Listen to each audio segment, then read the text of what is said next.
अस्सलाम वालेकुम दोस्तों, 16 जून के लिए सऊदी अरब की फटाफट खबरों में आपका स्वागत है। यहाँ मैं आपको बता दूं कि जो मैंने 2 बार वीडियो बनाई है स्क्रीन दिखाकर, मतलब न्यूज़ की स्क्रीन दिखाकर, उसको काफ़ी लोगों ने पसंद किया, लेकिन आपकी शिकायत ये थी कि न्यूज़ के नंबर नहीं आ रहे थे। तो आज मैंने न्यूज़ के नंबर लगा दिए हैं, फिर भी आपको कोई शिकायत है तो मैं बिल्कुल गायब कर दूँगा स्क्रीन कल को, और सिर्फ़ इमेजेस से आपको दिखेंगी जैसे रोज़ाना दिखती हैं। तो आप बता सकते हैं, फिलहाल शुरू कर लेते हैं। तो सबसे पहली खबर झटका देगी अजनबी वर्करों को सऊदी अरब के अंदर, लेकिन अभी नहीं, लॉन्ग टाइम के बाद। जी हाँ दोस्तों, पहले आपको ये बता दूं कि सऊदी मजलिस शूरा, जैसे कि पार्लियामेंट होती है इंडिया के अंदर, और वहाँ पर 2 सभाएं होती है, एक विधानसभा एक लोकसभा, लेकिन सऊदी अरब के अंदर सिर्फ एक ही पार्लियामेंट है जिसका नाम है सऊदी मजलिस शूरा। तो यहाँ पर मेंबर्स की मीटिंग अक्सर होती रहती है और वोटिंग होती है, और जब कोई कानून नया बनता है, वोट को ज्यादा मिलते हैं, तो फिर वोटिंग के आधार पर वो किंग सलमान के पास जाता है कानून, और वहां से अगर साइन हो जाते हैं तो फिर उसको पूरी तरह से कानून बना दिया जाता है। लेकिन अभी कोरोना वायरस का जो कि सिलसिला चल रहा है दुनिया भर में, सऊदी अरब के अंदर भी, तो अब ऑनलाइन मीटिंग हुई है, और सऊदी मजलिस शूरा के प्रेसिडेंट शेख डॉक्टर अब्दुल्ला बिन मोहम्मद आले शेख ने ऑनलाइन मीटिंग में कहा है मिनिस्ट्री ऑफ लेबर से, पुराना नाम इसका मिनिस्ट्री ऑफ लेबर, लेकिन नया नाम इसका मिनिस्ट्री ऑफ ह्यूमन रिसोर्सेज हो गया है, कि अभी भी मार्केट के अंदर अजनबी वर्कर क्यों है, अब तक इनका सफाया क्यों नहीं हुआ है। पूरी खबर को बिल्कुल आसान शब्दों में आपको समझाया जाएगा। जैसे कि कंपनीज होती है, कंपनीज को तो वजन डाला गया है इकामों की फीस बढ़ाकर, कंपनियां ताकि झुक जाए और ज्यादा से ज्यादा अजनबी वर्करों को काम से हटा दे, क्योंकि फायदा उनको देखने को नहीं मिलेगा। आपको पता ही होगा कि 2018 से 4 साल के लिए इकामों की फीस बढ़ाई गई है। अभी साल 2020 चल रहे हैं, आगे देखते हैं क्या होता है 2021 के लिए। लेकिन रिटेल मार्केट में आपने देखा होगा, पहले मोबाइल की दुकानें में सब केरला वाले और दूसरे बंदे काम करते, धीरे धीरे उनके अंदर कभी 40%, तो फिर से 60%, और फिर 100% सऊदीशन कर दी गई। इसी तरह बहुत सारे ऐसे पेशे थे जिनमें ऐसा बदलाव देखने में आया, लेकिन अभी भी मार्केट में काफी जगह ऐसी है जहां पर अजनबी काम कर रहे हैं। तो उसके लिए कहा गया है, मतलब जो मीटिंग हुई है ऑनलाइन सऊदी मजलिस शोरा की, तो इसके प्रेसिडेंट ने कहा कि अभी भी मार्केट में अजनबी वर्कर क्यों बने हुए हैं, अभी तक क्यों इंतजाम नहीं हुए पूरी तरह से, जो बिल्कुल अजनबी वर्करों को हटाया जाए।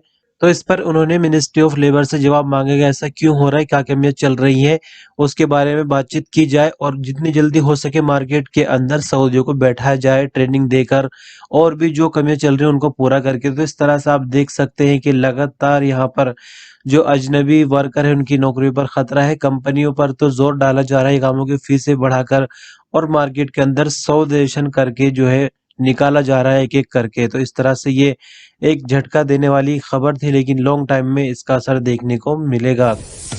सऊदी अरब में धूप में काम न करने वाली पाबंदी का आगाज हो चुका है। जैसे कि मैंने आपको खबर करके बताया था 2-3 दिन पहले कि 15 तारीख से ये नया नियम शुरू होने जा रहा है कि दोपहर 12 बजे से और 3 बजे तक लंच रहेगा, उसके बाद काम होगा, मतलब सुबह में और शाम में काम हुआ करेगा। 3 घंटे का लंच होना जरूरी है, क्योंकि गर्मी का माहौल बना हुआ है, गर्मी बहुत ज्यादा है सऊदी अरब के अंदर। तो इस तरह से मिनिस्ट्री ऑफ लेबर की तरफ से ये नया नियम बनाया गया है, जिस पर अमल शुरू हो चुका है 15 जून से। और यहाँ मैं आपको बता दूं कि जो इमरजेंसी प्रोजेक्ट है जिनकी इजाजत ली हुई मिनिस्ट्री ऑफ लेबर से, वहाँ काम हो सकता है दोपहर के दौरान।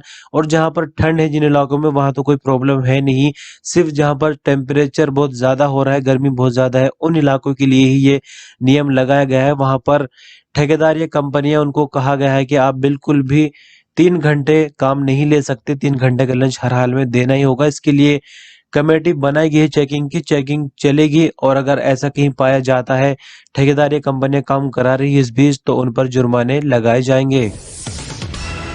यमन में हूथियों की तरफ से फिर से एक नया हमला हो गया है 15 जून को, और यहाँ मैं आपको बता दूं कि 13 जून को फिर से एक हमला हुआ था, और 2 दिन के बाद फिर एक नया हमला हुआ है। इस बार हमला खमीस मुशैत पर हुआ है, ड्रोन के जरिए से हमला हुआ है, मतलब रिमोट से ये ड्रोन्स कंट्रोल किया जा रहा था सऊदी के बॉर्डर के करीब से, मतलब यमन की साइड से सऊदी के बॉर्डर के पास से ये ड्रोन से कंट्रोल किया जा रहा था, जिसको सऊदी आर्मी ने रडार से ट्रेस करके और इसको हवा में ही खत्म कर दिया है। आपकी जानकारी के लिए बता दूं कि सऊदी अरब और यमन ने एक नई आर्मी तैयार की है, मतलब कुछ उसमें आर्मी के बंदे यमन के हैं और कुछ सऊदी के हैं, उसको ज्वाइंट फोर्स बोला जाता है। तो उसके जो स्पोकमैन है कर्नल तुर्की अल मालिक, तो उन्होंने कहा कि अगर इस मिसाइल को हवा में खत्म नहीं किया जाता तो काफी बड़ा नुकसान हो सकता था, काफी लोग मर जाते। खमीस मुशैद शहर पर यह ड्रोन गिराने की तैयारी बनाई गई थी यमन की तरफ से हौसिया ने, जिसको सऊदी आर्मी की तरफ से रडार के माध्यम से इसको हवा में ही खत्म कर देगा और किसी भी तरह का जानी नुकसान नहीं हुआ है। और अक्सर ऐसा होता रहता है यमन में हौसियों की तरफ से। तो ये ज्वाइंट जो फोर्स बनाई गई है यमन और सऊदी की फोर्स ने मिलकर, ये जो ज्वाइंट फोर्स तैयार की है, इसका मकसद हौसियों को ठिकाने लगाना है, इनको खात्मा करना है यमन के अंदर से। सऊदी अरब में लगातार कोरोना का कहर जारी है। आपको बता दें कि बीते 24 घंटों के दौरान यानी 15 जून को आने वाली रिपोर्ट के मुताबिक रिकॉर्ड 4,507 नए मरीज आए हैं कोरोना पॉजिटिव के, जो कि अब तक के सबसे ज्यादा मरीज है सऊदी अरब के अंदर एक दिन में आने वाले। इसी के साथ अब तक कोरोना के कुल मरीजों की संख्या 1,32,048 हो गई है। बात अगर मरने वालों की करें तो 39 नई मौत हुई बीते 24 घंटों के दौरान। इस तरह से अब तक सऊदी भर में कोरोना वायरस से मरने वालों की संख्या 1,011 हो गई है। बात अगर ठीक होने वाली करते हैं तो बीते 24 घंटों के दौरान ही 3,170 लोग कोरोना से ठीक हुए सऊदी भर में। इस तरह से अब तक सऊदी भर में कोरोना से ठीक होने वाले लोगों की संख्या 87,890 हो चुकी है। बात अगर एक्टिव मरीजों की करी तो 43,147 कोरोना वायरस से एक्टिव है, जिन्हें क्वारंटाइन या आइसोलेशन सेंटर में रखा गया है, जबकि 1897 मरीजों की हालत बहुत नाजुक है, जिन्हें आईसीयू में रखा गया है। Saudi food and drug authority के स्पोकमैन तैसीर अल मफरज ने कहा कि 2 हफ्तों के बाद सऊदी अरब के सभी मार्केट में बहुत बड़ी संख्या में नोज मास्क देखने को मिल जाएंगे। फिलहाल उन्होंने कहा है कि टेम्परेरी तौर पर सभी फार्मेसियों को यानी मेडिकल स्टोर को ये कहा गया है कि आप एक एक करके मास्क बेचे, ज्यादा संख्या मास्क न बेचे। लेकिन इस चीज का बहुत गलत फायदा आपको देखने को मिला होगा अगर आपने रियल में अपने आसपास देखा हो, क्योंकि मास्क जो है 2-2 रियाल में बेचे जा रहे हैं। जो 5 हलाले का मास्क होता था वो 2-2 रियाल में बेचा जा रहा है। तो यहाँ पर अब कहा गया है Saudi food and drug authority की तरफ से कि 15 दिनों के बाद भारी मात्रा में मार्केट में मास्क सप्लाई किए जाएंगे और जिसको जितने मास्क चाहिए वो खरीद सकता है। किसी भी तरह की किल्लत मार्केट में मास्क के जरिए देखने को नहीं मिलेगी। मतलब बड़ी संख्या में मास्क जो है Saudi food and drug authority supply करेगी। आपको बता दें कि अगर मास्क इंपोर्ट भी होते हैं दूसरे मुल्क से तो Saudi food and drug authority के पास ही पहले आते हैं, फिर उनकी टेस्टिंग होती है। अगर वो टेस्टिंग में खरे उतरते हैं तब उनको मार्केट में भेजा जाता है। डायरेक्ट ऐसी चीजें मार्केट में नहीं जाती जो खाने पीने या फिर इंसानी सेहत से संबंध रखती है, ऐसी चीजें डायरेक्ट मार्केट में नहीं भेजी जाती। और यहाँ आप खबर सिगरेट के हवाले से, बकालों या फिर शॉपिंग मॉल या फिर शॉपिंग सेंटर में सिगरेट बेचने की इजाजत तो मिल गई है, लेकिन खुले में सिगरेट नहीं बेची जा सकती। उसको इस तरह से पैक करना होगा खरीदने वाले या फिर किसी आसपास वाले को ये ना दिखाई दे कि सिगरेट खरीदी जा रही है या कुछ और है। उसकी पैकिंग इस तरह से की जानी चाहिए। ये गवर्नमेंट की तरफ से नियम लगाया गया है और बकाले वालों को भी कहा गया है कि वो सिगरेट सामने नहीं रखेंगे, सिगरेट आड़ में रखनी है, ताकि हर किसी को ये पता ना चले कि इस बकाले में या फिर इस शॉपिंग मॉल में या फिर इस शॉपिंग सेंटर में सिगरेट है या नहीं।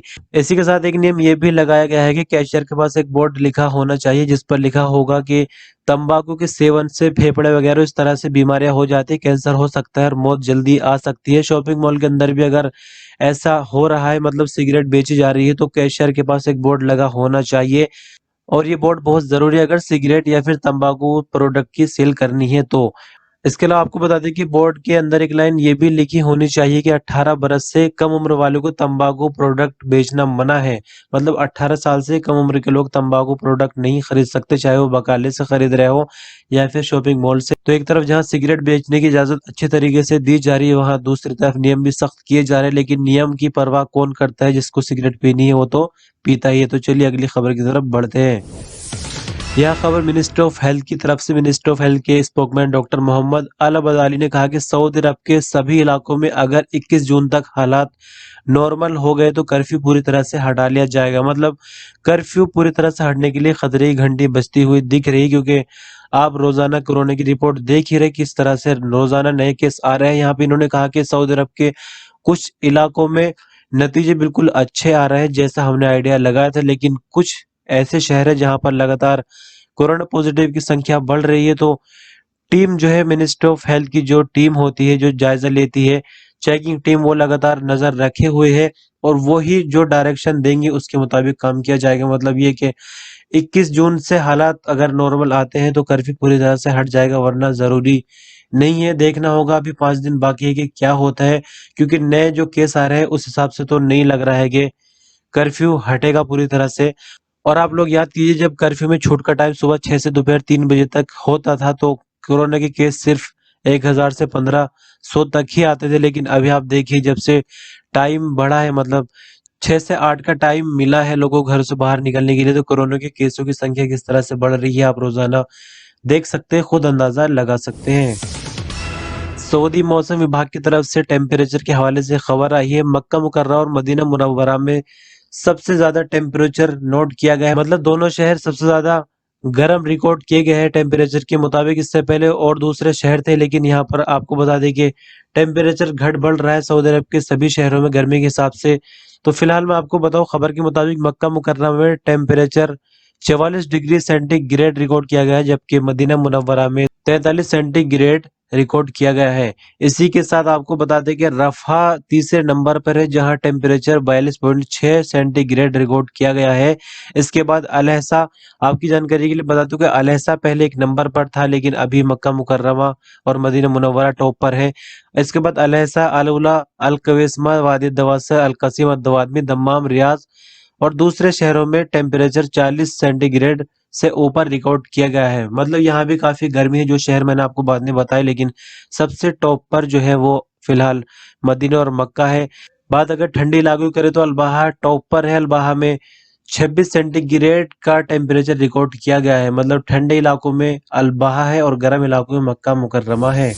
जैसे कि दोस्तों आपको बता दें कि जिद्दा के अंदर फ्लाइटें जो है कम की जा रही थी, रियाज के लिए भी फ्लाइट घटा दी गई थी बीते 2 दिन पहले, लेकिन अब यहाँ पर फ्लाइटें बढ़ाई जा रही है। और सिर्फ रियाज के लिए ही नहीं, बल्कि लोकल सभी जगहों के लिए फ्लाइट बढ़ाई जा रही है। सिर्फ लोकल, इंटरनेशनल फ्लाइट से अभी कोई संबंध नहीं है।